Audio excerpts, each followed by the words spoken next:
we got Jason Cabinda joining us. Now, first time, former Penn State guy, former Detroit Lion. Now, Good Morning Football. Man. He's going up. Congratulations, man. Appreciate it, guys. Good to see you guys. Yeah, man, do you even got time to do the golf stuff you're planning on doing now with all the other media obligations you got? Yes, sir, man. I'm retired, man. I got time. That's what's up, man. I appreciate you. I'll just hop right into it, man. You've been with the Detroit Lions. You were with the Detroit Lions for a while, both defensive, and then you moved to fullback. You've been in the locker room with Ben Johnson, I'm assuming so, and our new coordinator, Calvin Shepard. I got to ask, man, like, what were some of your takeaways? I got to start with Ben Johnson. Were you there with Johnny Morton? Yeah, Johnny Mo, we brought him on as an offensive analyst, so he's kind of, been groomed in that offense for a couple of years now, so he's very familiar. I think I've been asked this question a ton just about the whole coordinators deal and, how big of a deal it is for that turnover to happen. I think, the fact that these are guys who have been in the system, we're not going and getting guys from another team. These are homegrown guys. These are guys who have been put in situations, during practice and real game-like sequences and to go out there and call plays and to, help out the offense and defense in that way. So I don't think it's going to be as big of a transition as people think. I think more on a player level, it's going to be a bigger transition. I think Frank leaving is a big, big deal, maybe even bigger than people are making it, because there's a lot of mechanics at the line, in terms of identifying things, identifying the mic, identifying blitzes that Frank was really, really good at. And I think it just puts more onus on Jared to handle even more at the line of scrimmage. I got to ask, Ben, because you were there for Ben. Obviously, Johnny Moe was there. With your experience, would you say Ben truly was the mastermind of that offense, or was it more a bunch of cooks in the kitchen come together to get that done? Ben was the guy. I think there's no doubt about that. Ben's super talented. He's a guru. He really knows his stuff. Great X's and O's guys. And even more importantly, Ben's really good at communicating and teaching and getting guys to be all on the same page, doing things the way he wants them to be done, and things of that nature, teaching scheme and all of that. So, Ben definitely had a big hand, a big part in the reason why the offense was the way it was. But when you look at the personnel, when you look at the guys, there's not a ton of turnover in terms of players. And as we know, guys, players make plays, players win games, not coaches. And someone else that the Lions are putting into a new position next year, but that's been there for a little while now, is Calvin Shepard becoming the defensive coordinator. And him as a linebackers coach, we saw during the Hard Knocks the way he was commanding that room. How do you believe he will be as a first-time defensive coordinator on a team that's looking to win a Super Bowl this season? Yeah, I think Calvin's going to come in really hungry, man. I think Calvin's hungry as hell for this opportunity. Obviously, he's been a linebacker coach the past couple of years. He's very familiar with the defense. And that's another guy, like I said, that's been groomed, has been put in situations to call plays for the defense, whether it's during practice and things of that nature. So I'm excited for Calvin. I think his familiarity was going to help. I think he's going to be really aggressive. I think he's ready for the opportunity. I think he's ready for the jump. I think it's going to be a great opportunity for a guy who's a former player, who played a lot of ball, was a first-round pick, knows the ups and downs of being a player, what it's like, the pressure, everything that comes with it. So I just think he's going to be a great tool for these players, not just to learn from, but a guy who's going to be great to lead these guys in the war each and every Sunday. I'm excited, man. I'm excited for Calvin Shepard. He's been fun to watch from the sidelines. And just his story, just a quick rise from linebacker coach, linebacker coach, now defensive coordinator. Yeah. He's got to be some kind of wunderkind, like a super smart guy. Yeah, there's no doubt. I'm always happy when I see, former players go into coaching. I've always thought this, growing up and going throughout my career in general, that, man, we need more former players, that are coaching. So I think it's an awesome, exciting opportunity for him. I think he's going to fully take advantage of the opportunity. I got to ask, though, I saw you talking about Tyreek Hill on Good Morning Football the other day, all-timer. Well, debating if he's all-time or not. I found myself in another debate because I did my own top 10 wide receiver list. I had Tyreek there over Amon-Ra St. Brown. Obviously, we covered Detroit. I'm getting killed for it, man. Can you back me up, or am I just wrong?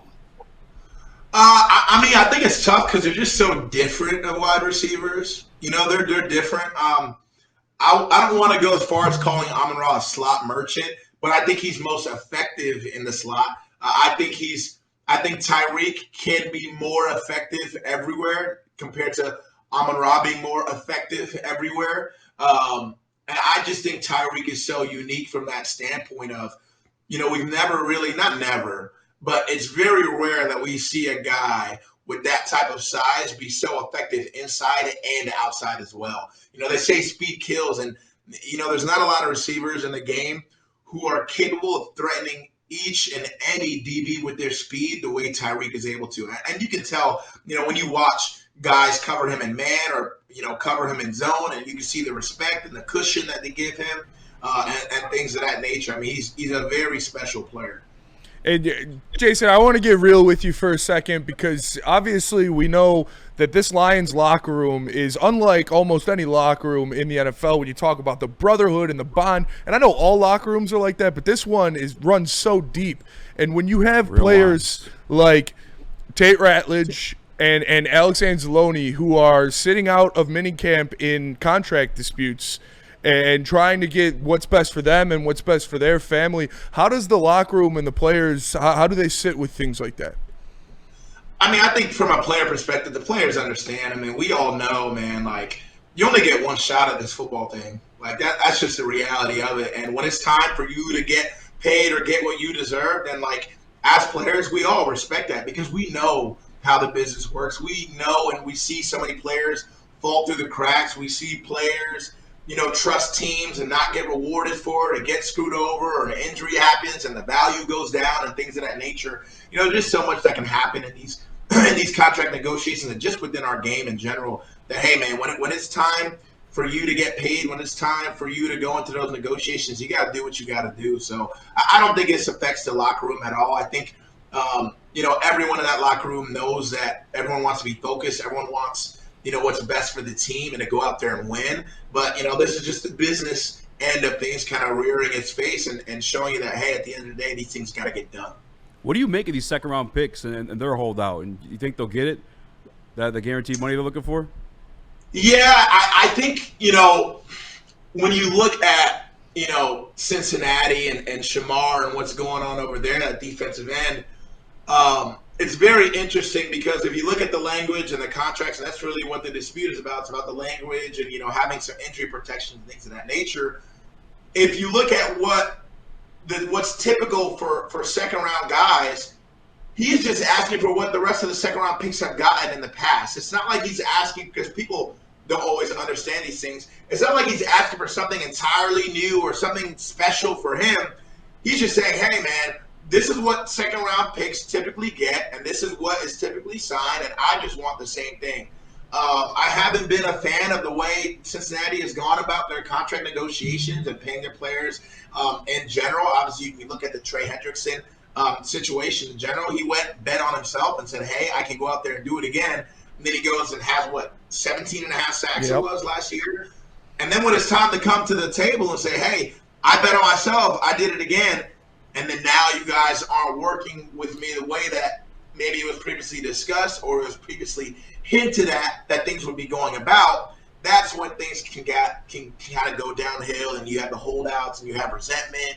Then you have guys who are missing reps, valuable time with your teammates to develop and get that chemistry. I truly think it's a tough situation. I think the advantage for Shamar is the fact that he's a rookie, so he doesn't have any contract at all. So it's not like if he holds out, he's going to get fined or anything of that nature, which is different than a guy like Trey Hendrickson, who's obviously a veteran under contract. So it's a tough situation. But the reality is, if I'm Shamar, I would do the same thing. And I'm sure most of this stuff is coming from his agent, guys. I know in the media we see, Shamar's holding out. But I bet you it's his agent saying, hey, we need to wait. This needs to be in paper. This needs to be right before you go out there and get hurt. And then this becomes a bigger fiasco than we had ever wanted. So that's just the situation. That's what it is. I think Shamar is right. I think it makes sense, most importantly, that if that's what typically second round picks get, and that's typically the language, then that's what he should get. Simple. And speaking of these defensive ends and contracts flying around, it seems like the Bengals are kind of playing themselves, because now you have not one but two $40 million defensive ends in the NFL, with TJ Watt signing his extension with Pittsburgh. Aiden Hutchinson is also in this same kind of thing. Like, Aiden Hutchinson, I believe, has the talent to be paid on that level with those guys when you talk about Myles Garrett, TJ Watt, and Max Crosby. I don't think the Lions would do that this season coming off of his injury. Do you think Hutch is the type of guy who says, okay, I'm going to bet on myself, I'm going to go out there and get 20 sacks, and then you're paying me $40 million a year? Oh, Aiden is 1,000% that type of guy. Aiden is 1,000% that type of guy. You know, he has a lot of confidence in his ability. And, again, that's the tough thing about our sport is the timing of everything. You got to perform well, and you got to perform well at the right time, at contract year time. So that's tough. And obviously coming off a really gruesome injury, I mean, we all saw that play and how twisted up and gross his leg looked. And, you know, there were the questions of can he come back, this, that, and the third. And obviously we've seen some training videos of Aiden now and what he's looking like and coming back, and he's starting to look back to form. But at the end of the day, he's got to go out there and do it again. And it's a tough thing. But I think he's capable, man. This is a guy who works really hard. This is a guy who has the mindset. This is a guy who fits your mold, fits the culture of the locker room, a guy who's a leader, a guy who you don't have to worry about, you know, going out on Saturday nights and embarrassing the program or his family's name. You know, he just goes about his business the right way. The way that a Michigan guy or a Penn State guy would go about, that's the kind of guy that Aiden is. So I have no doubts that he's going to come back to form this year. It's obviously sad because, I mean, we all know he was on a defensive player of the year type of year last year. I mean, I think 7.5 sacks through 6 games. So it's sad. It sucks. But he's geared up for it, man. I'm sure he's really excited to go out there and get his vengeance for sure. Last year was it, man. I swear he would have broke the record. You're looking at Jacksonville, Tennessee, Chicago twice. Like, it's still. Oh, yeah. I mean, and not only that, but I know how much it hurt him just to be on the sideline as more and more guys were getting hurt. You know, we know how hurt this defense was, and we know how well this defense was playing before these injuries. Yeah. I mean, the second half of the season compared to the first half of the season those are two different defenses, especially if you're looking at that last stretch of the season going into the playoffs, where we're asking guys off the street to come in and playing meaningful games and, you know, meaningful time on defense when you're just coming straight off the street, just learning the defensive stuff. It's not very fair to ask guys, and I think you saw Dan Campbell, you know, kind of allude to that in one of his press conferences. I'm like, hey, man, you know, at that point in time, we wanted to finish it on offense, and I didn't feel like it was fair for me to ask a guy that we just got off the street to go out there in 2 minutes and go against one of the best offenses in the NFC going against Jaden Daniels. So, you know, you understand the perspective and things of that nature. You just saw our sound guy. I apologize. He's prepared to ask his question. Yeah. Jason, you talk about a Michigan guy. You talk about a Penn State guy like yourself. But how about an OSU guy like Tyleik Williams, the first rounder, coming in to fill some big shoes while Aleem McNeil gets back healthy? What are your expectations for the first rounder for the Detroit Lions? And do you think he's going to hit the ground running? Yeah, I think for him, the biggest thing is we need you to show us what you did at the college level. And, you know, Tyleik, at the end of the day, he is a run stopper first. He's a guy who can take on double teams all day, not be moved an inch, be a brick wall at the line of scrimmage, and let the linebacker scrape off and make plays off of you. That's number one. Obviously, as his career gets going, you hope the Aleem McNeils and DJ Readers guys can show him, and, you know, he can grow from a pass rush perspective. But I don't think the expectation going into his rookie year is we expect this guy to go out there and get 7-8 sacks for us. I don't think that's the deal with this guy. I think this is a guy where, man, you got to be super solid in the run game, and you got to show us that your strengths that we saw in college are still going to be your strengths at the NFL level. And I think that's where you start with a guy like Tyleik. I love the pick. Obviously, you know, Aleem is going to be out for a little bit of time. We don't know exactly, you know, when he'll be back, but he really doesn't have a choice but to hit the ground running. You know, that's just the reality. Yeah. That's the state of the team where we're at. He's a first-round pick, so obviously that comes with expectations. And he's going to have to come in there and prove that, you know, he can be that guy. And he's going to have plenty of opportunity to do that. Jason, man, watching you kill it on Good Morning Football and just knowing you came to the league undrafted, made a career yourself at NFL, any advice for anybody just trying to make that grind? Like, what are some routine stuff you did every day? Like, why are you getting there? Because you're the fucking man, dude. I apologize for swearing, but, like, I appreciate everything you've done, and it's so awesome to see you thriving after football. I mean, obviously, if you make it to the NFL, there's things that God have gifted you and kind of while you're there, whether it's the specs, whether it's the talent, the skills, you know, things of that nature. I think the biggest thing that separates guys from having a 1 or 2 year career and being able to go on, play 5, 6, 7, 10 plus years are the guys who are, mentally they got it right. That's being focused in the off season. That's having a routine. That's taking your training seriously. That's taking your nutrition seriously. That's having a schedule in the off season so you do all the things that you need to do. As a rookie coming in, you got to figure all that out. You're not in college anymore. You don't have anybody holding your hand, telling you when you got to lift, when you got to work out, when you have to do this, when you have to do that. So that's figuring all those things out. And that's just being a man and going about your business the right way. That's surrounding yourself with the right people, with guys who are, like-minded, who are looking to make themselves the best players they can possibly be. Putting yourself in good competitive environments during the off season so you're always competing, because that's the environment of the NFL in general. But like I said, it's all mental.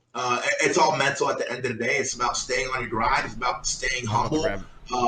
Understanding that, people around you are always trying to get better, not taking shortcuts.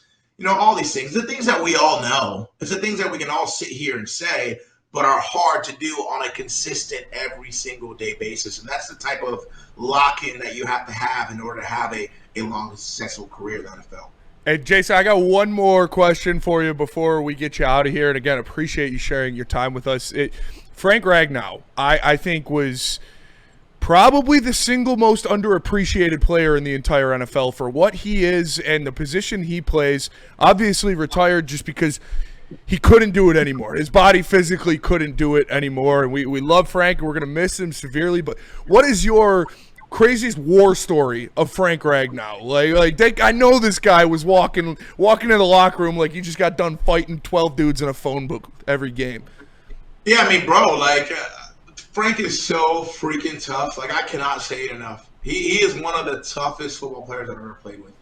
If you saw the way this dude looked on some Mondays coming into the building to come lift after games, you look at him like, man, how the hell are you doing it? I mean, this guy legit was playing on one foot. I'm not exaggerating. The extent of his injuries, and they'll never tell you, you'll never see it, or really, they come out and said, turf toe and this, that, and the third. Man, what he had was really bad.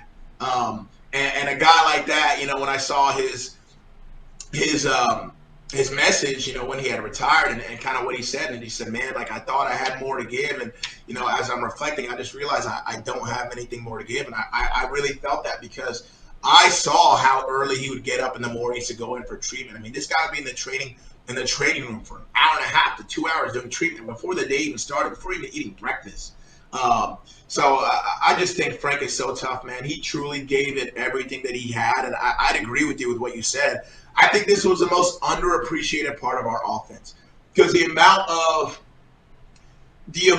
of stuff, information that Frank would have to take in at the line of scrimmage, calling things out to help Jared out with the things that he needs to get done and settled. It is a lot, and I think. It's hard to say exactly who's going to start at center right now, at guard right now, and things of that nature. But, I mean, if you make Tate slide into the middle, that's going to be a lot for you to ask him to come in as a rookie and do what Frank did. That's just not a fair expectation for him. And that's the reason why I say that this year there's going to be more onus on Jared at the line of scrimmage, identifying things, getting us into the right formations, into the right plays, calling out blitzes and things of that nature, calling out what protections he wants to use depending on the blitz looks. And that's a lot. Mentally, it's going to take even more film study. It's going to take more onus from Jared. So I think that's going to be one of the biggest differences in the offense in terms of performance and how the offense does is how well can Jared not only continue to do what he's done at the line of scrimmage, but also take on part of Frank's role as well on top of all that he did. And I don't know if you guys know, but, we were the type of offense where at times we would come up to the line of scrimmage and have 3 or 4 plays called at a time. Mm-hmm. And then Jared would kind of do his thing and figure out, okay, this is the best play for this look, for this coverage. And it's just going to be more onus from that standpoint, more responsibility for Jared. So how well he handles that, I think, is going to go far in terms of how well the offense plays this year. Selfishly, Jason, I got 2 quick fun ones. And I texted Allen Robinson. He didn't get back to me, so I need the answer from you. Who wins in a foot race, Jamison Williams or Jahmyr Gibbs? Ooh. 40 yard or 50 yards. Wow. Well, that's a distance question too. What's the distance? 50 yards. 50 yards. Yeah. 50 yards, Gibby or J-Mo? Oh, man. Oh, wow. You might have stumped me with this one. I want to say J-Mo, even though I think he's probably the longer distance guy. Like at 100, I think it's J-Mo. Yeah. But, man, Jameer is so explosive. In a 50-yard race, it might be Jameer. It might really come down to how well these guys warm up and how ready they really are to race. This can't be like a beginning of practice. We just finished stretching and we're going to race. It's got to be like we're primed up like it's a freaking 50-meter Olympic event, you know? Oh, yeah. I might take Jameer in 50, but I got J-Mo in 100. That's a pay-per-view event, man. That's a pay-per-view event. Listen, it's going to be close, though. That's a close one, no matter what. After Jameer hit that Chopper City last year, I was like, damn, he's a lot faster than I knew. I mean, you saw it run against Tennessee. Yeah. I mean, 22 miles an hour. There's some angles that this guy breaks at. I mean, it just doesn't make sense. Like, it just feels like he has gear after gear after gear, you know, that you don't know when it's going to stop. He's a really, really special athlete. I think he's going to have a huge year. I think this is a year where we really find out just how much of a workload can Jameer handle as a true number one running back. It feels like each year we tried to squeeze the lemon more and more, and we just keep getting more juice. And this is the year where we figure out, okay, if we squeeze this lemon as hard as we possibly can, how much juice are we going to get out of this thing? I think that's the year that we have out of Jameer Gibbs. I agree. That's dangerous for other teams in the NFL. Yeah. Then last one. What is the best game you've ever had your entire career? I'm talking high school to college. Like, what's one game where you went out there and you dominated either side of the ball? Oh, man. Man, I'm about to take that back to, like, high school, man. We played Immaculata, one of our rivals, and I had, like, 6 touchdowns. Oh, damn. It was a school record. Yeah, it was an IMAC. They just couldn't stop me, man. I mean, I played running back then. My senior year, I was probably 6'2", 215. I mean, nobody was trying to tackle me in high school, you know? Imagine leaving algebra and trying to tackle that. That's I just got done with biology. Now I got to try to tackle Jason Cabinda. It was probably that, or maybe my Ohio State game my junior year, just because of the stakes and how big of a game it was for us and how much of a pivotal moment it was for Penn State. At that time, you know, they were number 2 in the country. It was a whiteout. We were unranked at the time, 2-2, or maybe 3-2 going into that game. And that was a game that really got us over the hump. And then we ended up going on a 9-game winning streak, won Big Ten championship that year. I mean, in that game, I had like 15 tackles. I was coming off a broken thumb, so my thumb is like casted up. There's a picture of me after one of my tackles where like I'm holding up my cast to the crowd, like, yeah, motherfucker. But yeah, one of those 2 games was probably some special moments I won't forget. We gotta get some clips from that, man. Oh yeah. and Jason, I said the same thing to Allen Robinson when we had him in here. As a Michigan State alum, Penn State is one of my most hated teams in college football. It goes Michigan, Penn State, Notre Dame. Like, it's really close. But is this the year for the Nittany Lions? Is this the year Drew Aller, James Franklin, like you got in the dance last year? Is this the year that they go over the top? I think it's the year that it has to be. This is the year that it has to be for Penn State, because at the end of the day, it's going to be a brand new team next year. You're going to lose a lot of guys. We kept a lot. Obviously, losing Abdul Carter was huge. But we have guys, Denai Dennis Sutton. Like, when it comes to the Penn State defense, man, that's something we don't ever worry about. And not only that, when you look at who we signed this offseason, Jim Knowles, arguably the best college football defensive coordinator right now in the game, and you bring him over to that defense with that type of potential, with that athleticism and players, I think this is going to be one of the most special Penn State defenses as a group that we've seen in some years. And obviously we've seen some special ones.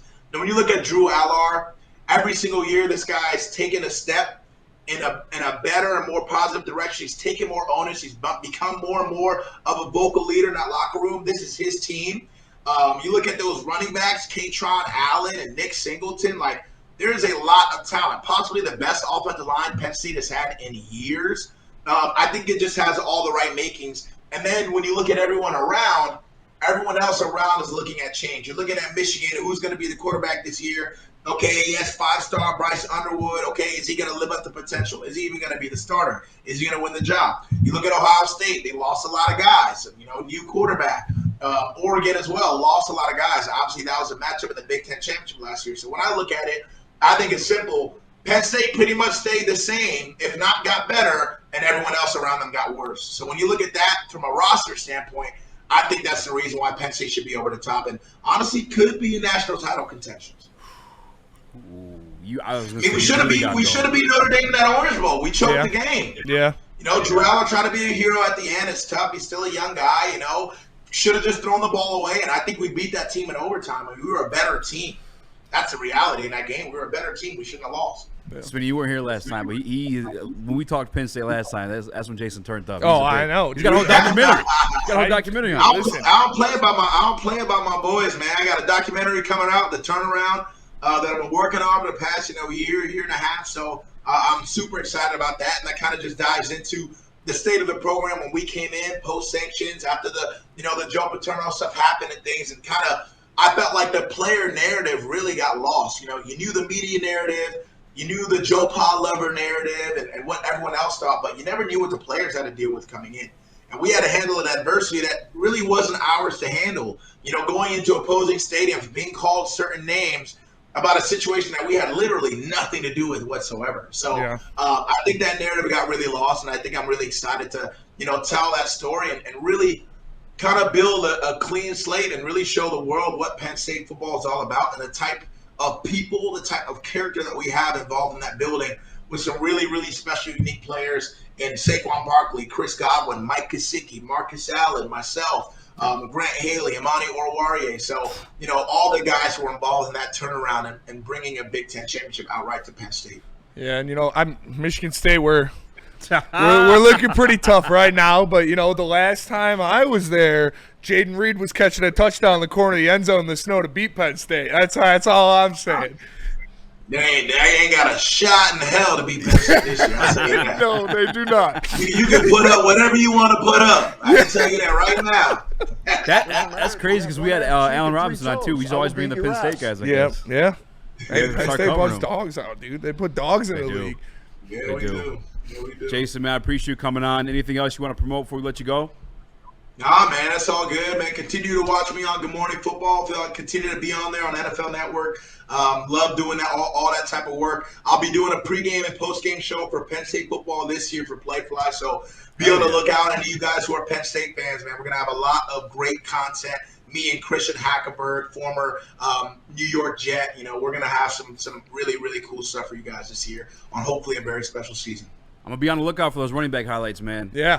We got to get that. Look them up. 100 Central, New Jersey, baby. There you go. I got you. We might post them on our socials. Appreciate you, Jason. Appreciate you, brother. Man, you guys have a good one. Yes.